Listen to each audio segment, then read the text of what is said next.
Here we have our first example problem for rational inequalities, and we want to solve x plus 1 over 5 minus x, which is less than or equal to 0.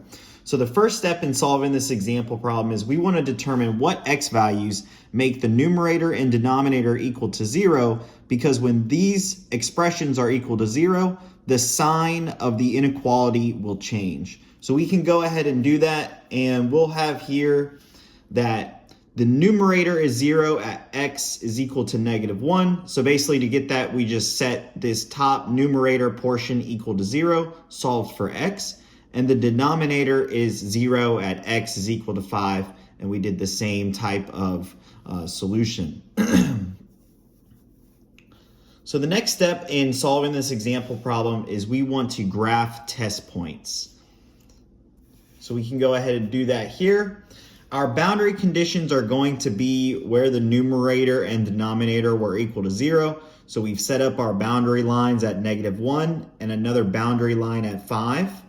When we test points for x values less than -1, we chose an x value of x which is equal to -2.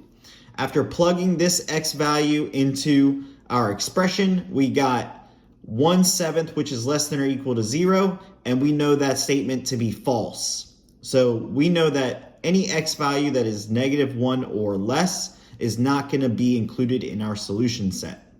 Our next test point is x is equal to 0, and when plugging that into the expression, we got 1 over -5, which is less than or equal to 0, and that statement is true. So we know that from -1 to 5, these x values are going to be included in our solution set. And our last test point is x is equal to 6, and when we solve for that, we got 7 over 1, which is less than or equal to 0, and we know that statement to be false.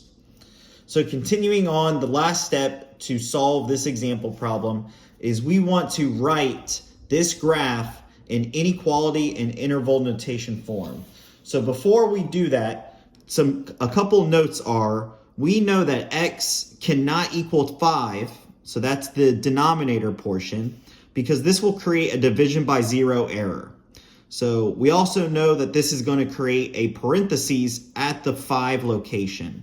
Another note is that the inequality is less than or equal to, which means that it's going to create a bracket at the -1 location. So to write this in inequality form, we have -1, which is less than or equal to x, which is less than 5.